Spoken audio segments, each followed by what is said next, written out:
Microsoft Access 2010 is a powerful application program by Microsoft Inc.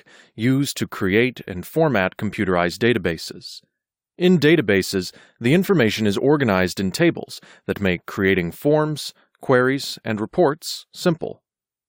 Although Microsoft Access 2010 is less familiar than other products in the Microsoft Suite package, it is an important and powerful application because of its ability to work with both Microsoft application programs and non-Microsoft software, such as SQL.